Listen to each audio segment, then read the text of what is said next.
Assalamualaikum warahmatullahi wabarakatuh. Sebelumnya izin memperkenalkan diri, nama saya Satria Nuri Sidik dengan NIM 2301003. Di sini saya ingin melakukan tugas presentasi mata kuliah Teknik Pemboran 1 tentang Hydraulic Drilling Fluid. Hydraulic Drilling Fluid itu memiliki beberapa poin, seperti pembersihan lubang bor dan mengangkat serbuk bor, hydraulic system atau pompa lumpur dan surface line, ada pump input power (IHP), ada hydraulic horsepower (HHP), ada pressure loss in system, properties lumpur bor, with hydraulic horsepower (BHHP), dan pemilihan nozzle. Nah, hydraulic drilling fluid itu apa sih? Hydraulic drilling fluid atau fluida hidrolik pemboran adalah cairan sangat penting dalam operasi pemboran sumber minyak dan gas. Fungsi utamanya adalah membersihkan dasar lubang bor dan mengangkat serbuk bor atau cutting ke permukaan menggunakan tenaga semprot atau jet dari fluida tersebut.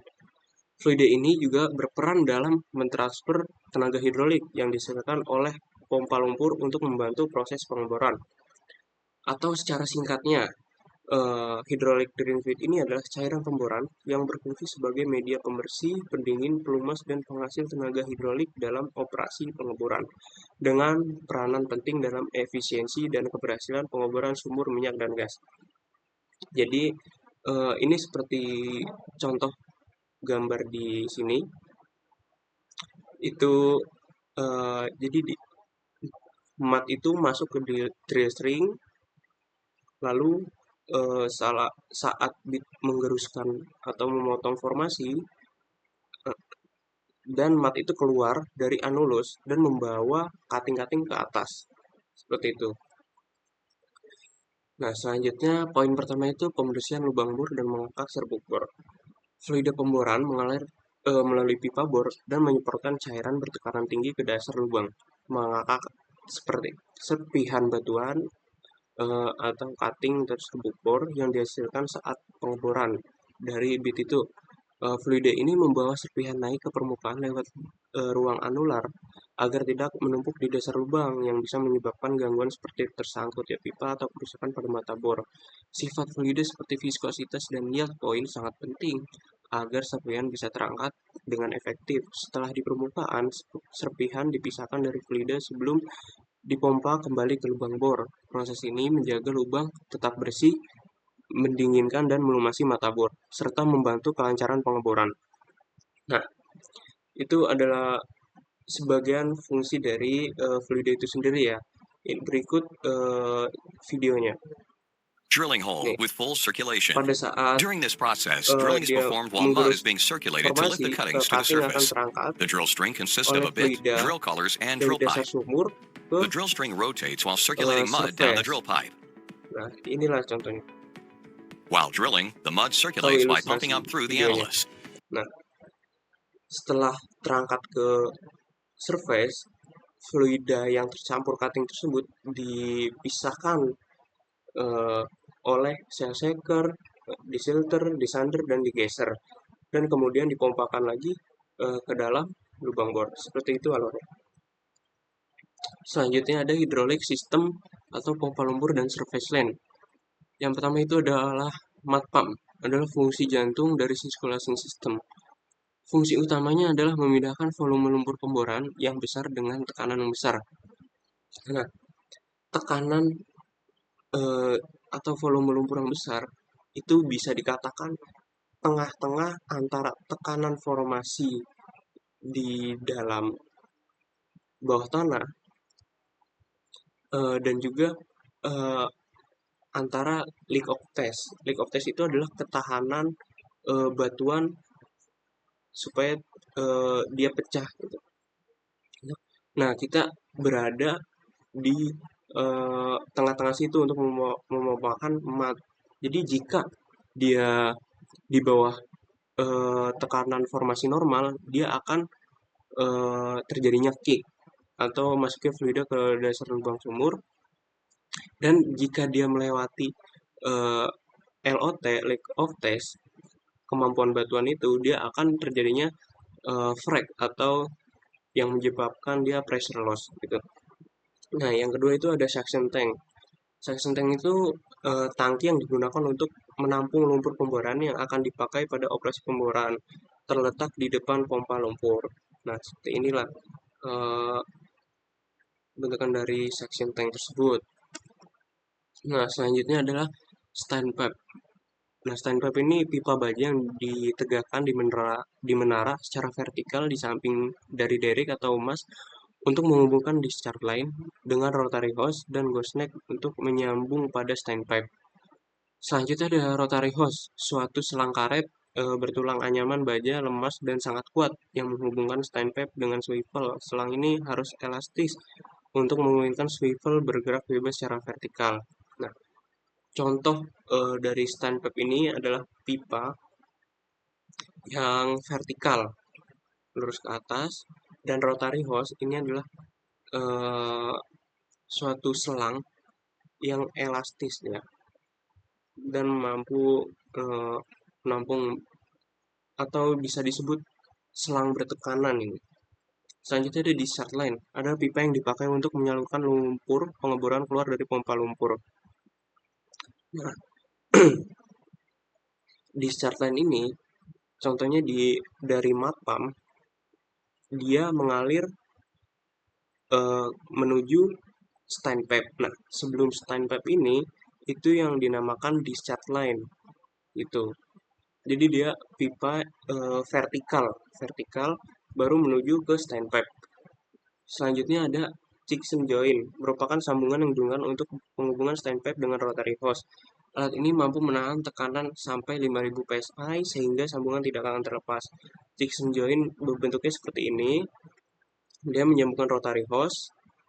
Nah, atau Chickson joint ini bisa orang lain menyebutnya juga bisa nama gooseneck. Nah, selanjutnya ada swivel. Fungsinya mengalirkan lumpur bor bertekanan tinggi ke drill stem tanpa kebocoran.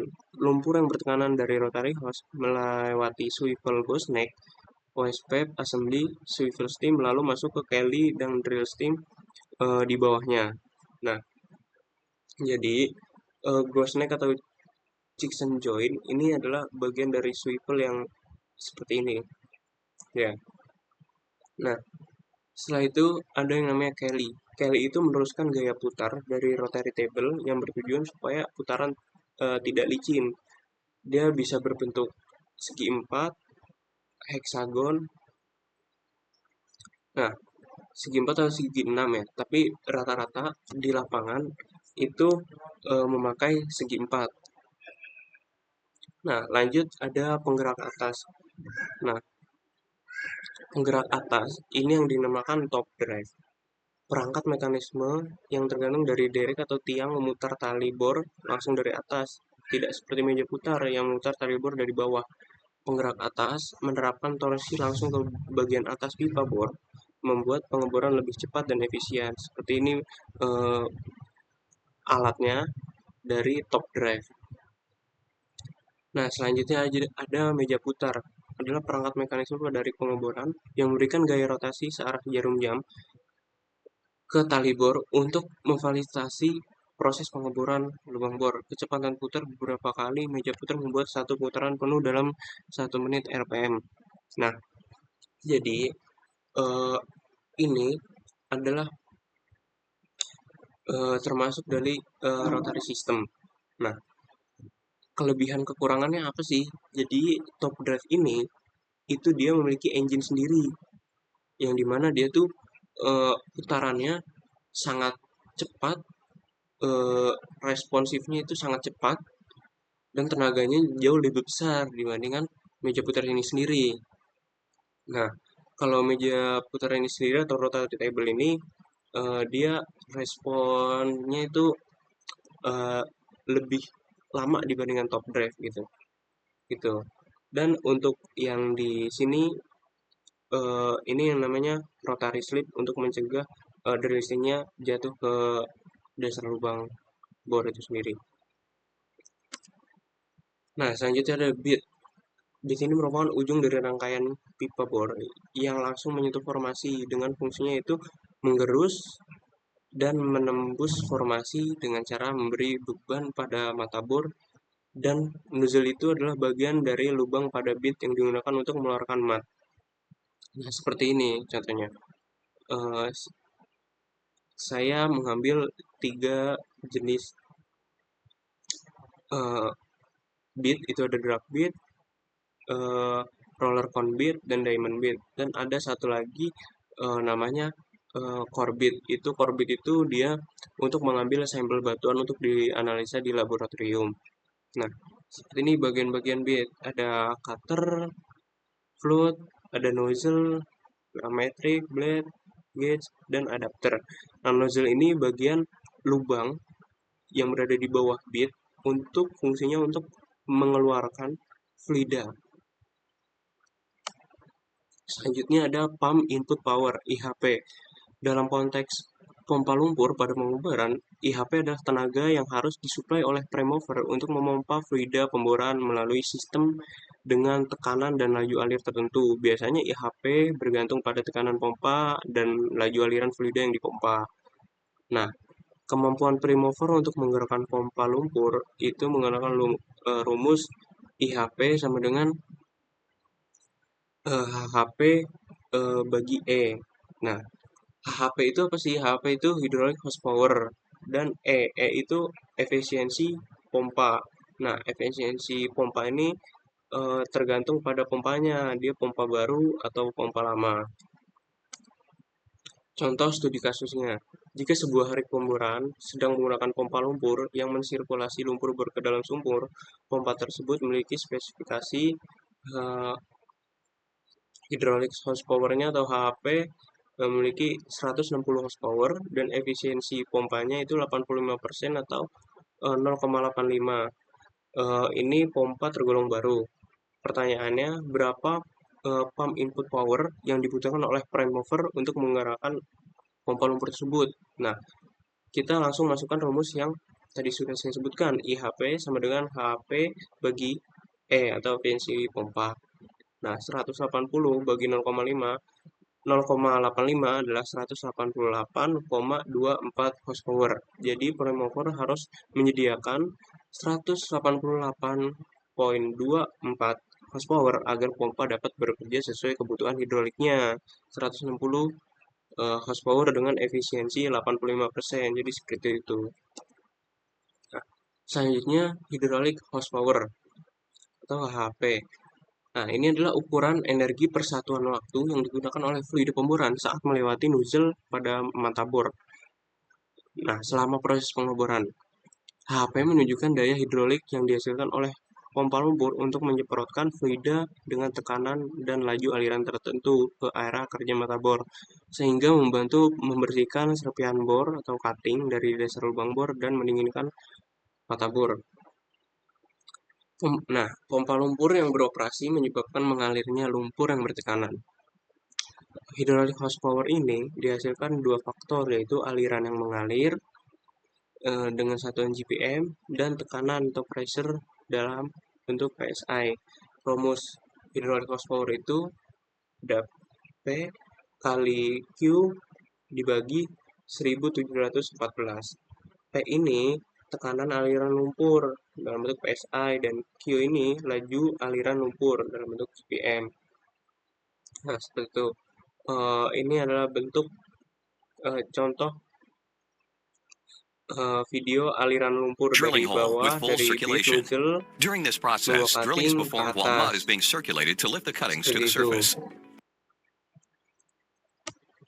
Nah, studi kasusnya itu contoh kasus ya. Data kasusnya itu tekanan lumpur di bit dengan 1200 PSI, laju aliran lumpur itu 400 GPM.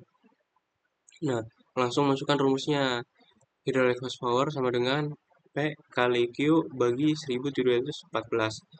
Nah, langsung masukkan. Jadi 1200 kali 400 bagi 1714 itu 4800, 480.000 dibagi 1714 sama dengan 280,4 0,05 horsepower.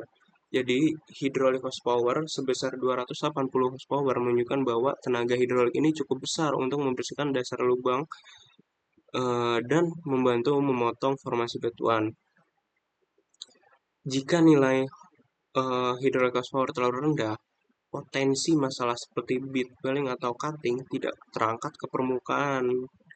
Nah, jika terlalu tinggi bisa mempercepat ausnya pada bead yang menyebabkan erosi pada peralatan bawah permukaan. Seperti itu. Nah, selanjutnya ada pressure loss in the system. Ya, ini adalah kehilangan tekanan pada sistem sehingga sebagian hydraulic horsepower akan terpakai atau hilang karena friction dan retention yang dilalui pada hydraulic system. Nah, kehilangan tekanan terjadi pada peralatan permukaan. Nah, itu tekanan hilang pada pompa lumpur, selang, dan pipa permukaan. Ada juga dari drill pipe-nya itu sendiri. Tekanan hilang akibat gesekan fluida yang mengalir di dalam pipa bor. Ada juga dari DC dan bottom hole assembly atau WHA. Tekanan hilang pada bagian berat dekat mata bor. Dan juga ada dari drill bit itu sendiri, penurunan tekanan akibat percepatan fluida yang dilewati saat melewati nozzle bit. Dan juga ada anulus. Tekanan hilang saat fluida naik melalui ruang antara pipa bor dan dinding lubang bor. Jadi ini pressure loss ini bisa kehilangan pada saat dia mengalirnya mat dari surface dan kembali lagi ke surface seperti itu. Nah, pressure loss in the system itu rumusnya tekanan pompa, yaitu tekanan pompa sama dengan delta P peralatan permukaan tambah delta P pipa bor tambah delta P drill collar dan BHA, delta P mata bor dan delta P anulus tekanan. Nah, misalnya pada sumur itu kedalaman 1200 feet dan laju aliran itu 400 GPM. Tekanan yang hilang bisa berupa peralatan permukaan sebesar 50 PSI, pipa bor 500 PSI, drill collar dan BHA 30 PSI, mata bor 1500 PSI, anulus 1250 PSI. Nah, total tekanan pompa itu adalah langsung masukkan dari rumus tekanan total pompa, yaitu 50 tambah 500 tambah 30 tambah 1500 tambah 1250. Nah, yang menghasilkan 3330 PSI. Ini adalah tekanan yang harus dihasilkan pompa untuk menjaga sirkulasi fluida. Jadi seperti itu. Jadi 3330 ini seberapa besar tekanan dalam bentuk PSI yang harus dikeluarkan dari pompa tersebut gitu. Nah, jika sebenarnya ini sudah diperhitungkan sedemikian rupa agar tidak terjadi namanya frag ya atau loss circulating. Nah, jika ini terlalu besar, maka The akan most terjadi common pada place where the formation will fracture is usually immediately below the lowest casing. This is where the formation pressure is the weakest and most susceptible to fracturing if the wellbore hydrostatic pressure is increased too much. A fracture in the formation could lead to a loss of drilling fluid to the formation. Jadi jika terlalu besar, Whenever drilling fluid is lost to fractures in the formation, a situation called lost circulation occurs. The most common Nah, jadi yang sudah saya katakan di awal, tekanan hidrostatis itu harus berada di tengah-tengah pada tekanan formasi normal dengan Likov test. Jadi dia pada grafik ini dia berada di tengah-tengah yang warna biru ini. Jadi tidak boleh kurang dari PH normal, PF normal atau LOT. Nah, jadi dia itu patokannya dari formasi normal. Jadi dia selisihnya itu 100 sampai 200 pounds per galon pada satuan tekanan hidrostatis. Selanjutnya itu properties lumpur bor. Lumpur yang memiliki berat jenis tinggi mempertinggi kehilangan tekanan pada sistem dan membutuhkan tenaga lebih banyak untuk pemompaan sejumlah volume dibandingkan dengan lumpur yang berat jenisnya ringan.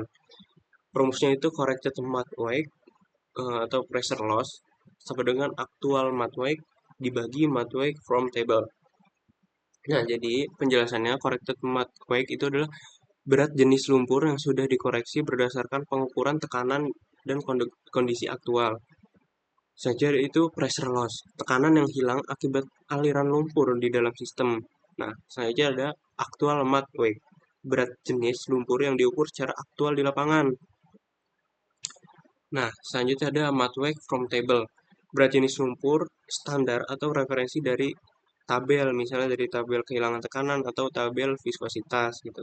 Nah, kalau kita ketahui rumus ini itu digunakan untuk mengoreksi berat jenis lumpur berdasarkan eh, pengukuran tekanan kehilangan di lapangan, sehingga dapat menyesuaikan estimasi berat lumpur yang sebenarnya mengalir di dalam lubang bor. Seperti itu.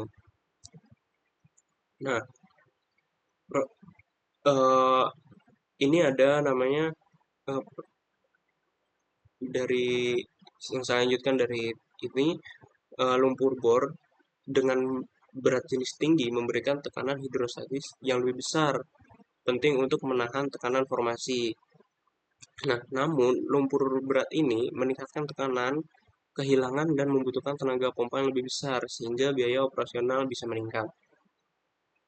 Selanjutnya ada penggunaan rumus koreksi berat jenis lumpur membantu memastikan data berat jenis lumpur yang akurat berdasarkan kondisi tekanan yang di lapangan. Rumus yang tadi yang saya sebutkan. Selanjutnya dia penting untuk menyeimbangkan berat jenis lumpur agar cukup menahan tekanan formasi namun tidak terlalu berat sehingga menyebabkan kehilangan tekanan dan biaya pompa yang berlebihan. Nah, jadi seperti ini ya. Nah, selanjutnya itu ada sifat fisik sifat fisik lumpur pemboran. Nah, itu ada pertama densitas atau berat jenis lumpur, yang kedua ada viskositas, itu kekentalan atau ya untuk kemampuan lumpur bor untuk mengalir dan membuat serpihan bor ke permukaan. Selanjutnya ada plastic viscosity, itu menggambarkan resistensi lumpur terhadap aliran permanen. Nah, dan yield point itu mengangkat cutting. Yield point dan plastic viscosity ini bisa dikatakan dia sama-sama bisa mengangkat sifat fisik yang hampir sama, itu mengangkat cutting. Selanjutnya itu ada yield strength. Yield strength itu kemampuan lumpur untuk menahan cutting pada saat tidak sirkulasi. Jadi pada saat dia di atas, cutting di atas dan tidak sirkulasi, jadi mat itu tidak langsung turun ke dasar sumur seperti itu. Selanjutnya ada pH. Nah, kita perlu ketahui mat itu kandungan pH-nya itu sedikit basa. Itu sekitar kurang lebih 9. Selanjutnya ada mat cake, itu menahan dinding formasi agar tidak runtuh. Selanjutnya ada mat filtrat, cairan atau lapisan yang rembes ke formasi. Nah, ini saya ada videonya gel strength ya. Nah, gel strength ini nah seperti yang kita lihat nih. Jadi cutting ini dia bisa pada saat dia ke permukaan, cutting di sini itu tidak secepatnya dia ke dasar lubang bor ini. Saja ada mat cake. Nah, mat cake ini berperan penting agar tidak terjadinya runtuh formasi batuannya seperti ini. Nah, contohnya seperti ini. Nah inilah ya fungsi utama dari mat cake itu sendiri. Selanjutnya ada bed hydraulic horsepower (BHP). BHP ini adalah metode yang digunakan untuk mengukur dan mengoptimalkan tenaga hidrolik yang disalurkan ke mata bor selama proses pemboran lumpur, minyak, dan gas. BHP berfokus pada kekuatan pompa yang dialirkan fluida lumpur yang melewati nozzle bed untuk menghasilkan daya penyemprotan maksimum yang berperan penting. Nah, total energi yang digunakan pada bit untuk mengeruskan lubang bor efektif hidrolik program adalah 50% sampai 70% atau 67% dari total horsepower pompa lumpur. Sebaiknya tersedia dan digunakan untuk bit. Ya. Jadi rumus yang digunakan itu adalah PB dikali Q dibagi 1714. Nah, PB ini pressure pada bit dan Q ini laju aliran lumpur. Nah, perlu di note PB ini adalah pressure yang tersedia pada pompa. Selanjutnya ini adalah parameter utama dari BHP. Itu ada laju aliran lumpur, flow rate, volume lumpur yang dipompa GPM, galon per menit, tekanan pompa di bit, tekanan fluide pada nozzle bit dalam bentuk PSI, ukuran nozzle, dan bit hydraulic horsepower, daya hidrolik yang diteruskan ke bit biasanya dalam satuan horsepower, bit impact force, BIV, gaya impact ke jet lumpur mengenai bit berkontribusi pada kemampuan memecah batuan. Saja ada horsepower per square inch, rasio daya per luas area nozzle sebagai indikator efisiensi hidrolik bit. Jadi seperti ini ya alurnya dia pada gambar sebelah kanan. Selanjutnya ini adalah pemilihan nozzle. Nah, pemilihan ukuran nozzle pada bit sangat penting untuk mengoptimalkan performa hidrolika selama pengeboran. Yang perlu kita ketahui itu ada dua utama untuk mempertimbangkan pemilihan nozzle.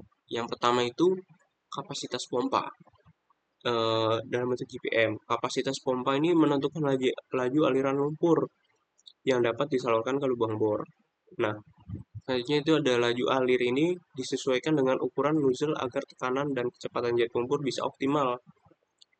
Jadi nozzle itu tidak kebesaran atau tidak kekecilan.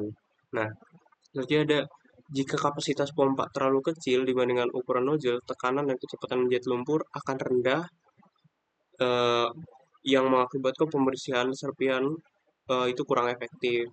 Dan sebaliknya, jika kapasitas pompa cukup besar, memungkinkan penggunaan nozzle dengan area lebih besar untuk pembersihan yang lebih baik.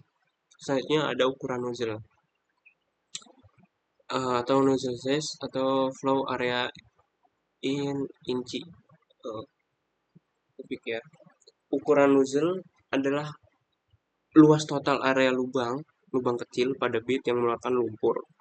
Ukuran ini bisa menentukan kecepatan jet lumpur keluar dari bit. Semakin kecil area nozzle, semakin tinggi kecepatan jet. Ukuran nozzle harus dipilih agar menghasilkan kecepatan jet yang cukup untuk merasakan cutting di dasar lubang dan membantu pemecahan formasi tanpa menyebabkan tekanan yang berlebih. Itu. Jadi ukuran nozzle itu jika terlalu kecil, tekanan pompa itu akan naik drastis dan meningkatkan keausan pada peralatan ya. Nah, jika nozzle itu terlalu besar, akan menurunkan kecepatan jet, sehingga pembersihan serpihan tidak optimal. Itu. Nah, hubungan yang tadi saya sudah sebutkan, faktornya itu ada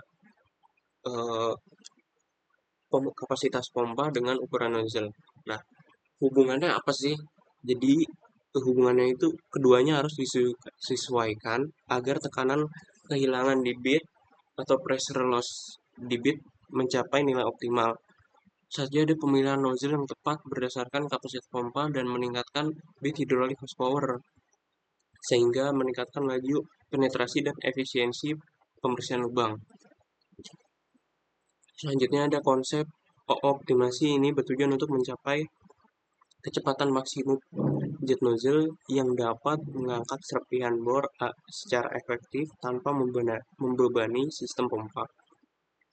Nah, ini adalah bentuk nozzle ya, dan ini ada size-nya. Jadi ada yang 8/32 inch, 9/32, 10/32, 12/32, 14/32, 16/32, dan 18/32. Nah, ini. Selanjutnya, ini nozzle pada bit. Itu dia ada pada bagian bawah. Seperti ini ya. Pada di bagian bawah ini yang lubang ini yang dinamakan nozzle untuk mengalirkan fluida atau mat. Ini seperti ini. Nah, selanjutnya ini adalah alur sirkulasi pada mat ya. Drilling a Pertama, hole with full ini mat circulation. During this dalam process, cutting, drilling is mengangkat performed while cutting, mud is being circulated to lift the cuttings to the surface. mengangkat The drill cutting string consists of a sampai bit, drill collars, ke and drill pipe. surface. The drill string rotates while circulating mud down the drill pipe. Nah, sampai ke surface atau ini BOP ya ini. Laju ke return line, laju menuju ke cell shaker. Nah, cell shaker ini memisahkan mat dengan cutting dengan berukuran besar ya, Kak. Jadi cutting-cutting yang besar itu terpisahkan pada cell shaker ini. Nah, jadi cutting itu terpisahkan kepada mat pit dan cutting ini mat ini langsung menuju ke namanya desilter dan desander. Jadi desilter ini itu memisahkan mat berukuran yang lebih kecil daripada cell shaker, dan desilter itu memisahkan cutting yang lebih halus seperti pasir gitu. Dan yang bagian terakhir itu namanya degauser.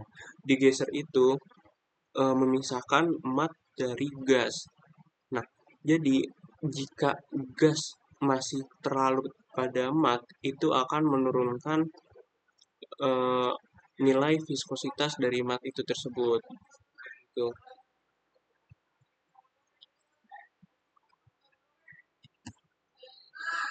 Laju ke mat tank setelah di pembersihan itu.